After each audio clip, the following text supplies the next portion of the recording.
If this is how you fold your fabric to cut bubus, you have to stop scrolling and watch this video.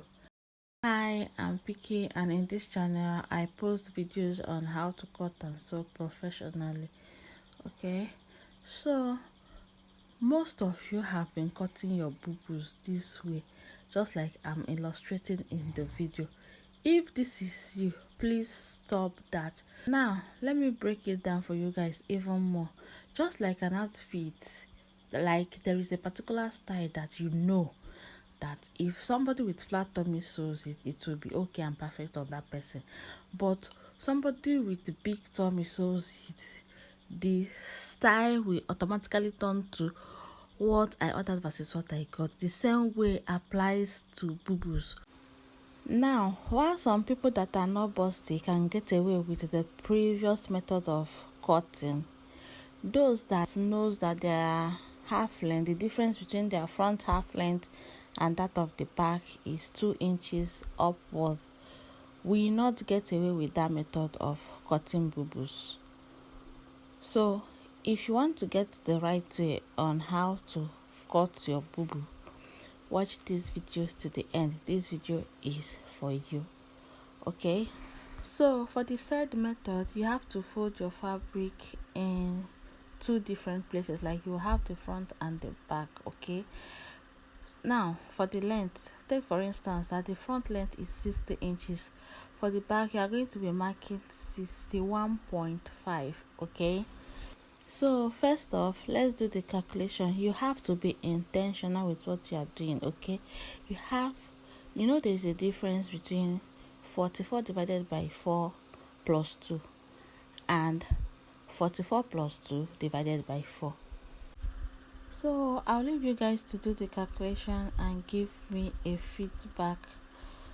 So you continue with your markings. Okay, you mark your 1 inch baseline, okay, where your measurements are going to be starting from, and then you mark your half length, your hip line, and the full length, just like the normal way you cut your bubus, right?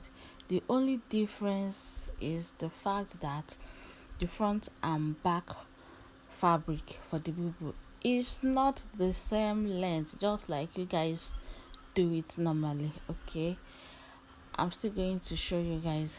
So after marking it out that way, you cut out. For me, I did my bust, for instance, bust 44 divided by 4 plus 1 inch.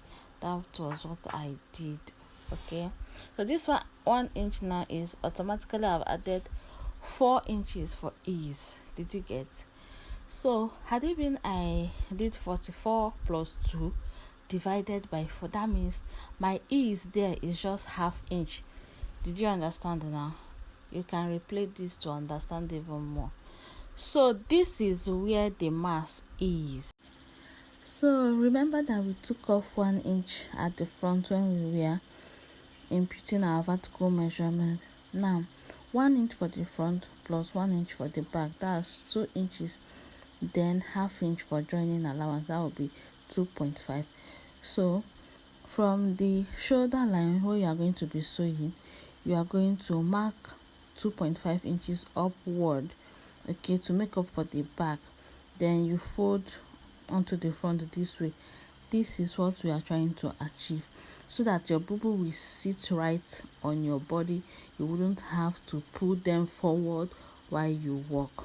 Okay, this is where the magic lies. So from today onwards, I implore you to start cutting your bubus like this if you are busty. For the less busty clients in the house, they may cut like the previous method and may get away with it, right? So but if you want to do it the right way, whether you are busty or not, this is the right way to cut your bubus to sit pretty fine on you. That everybody is doing it doesn't mean that you should do it the same way. If you do it and it's not working for you, you just have to think differently, right? So give us a follow, like, share this video to your sewing friends. Okay, and I will see you on our next tutorial. Bye.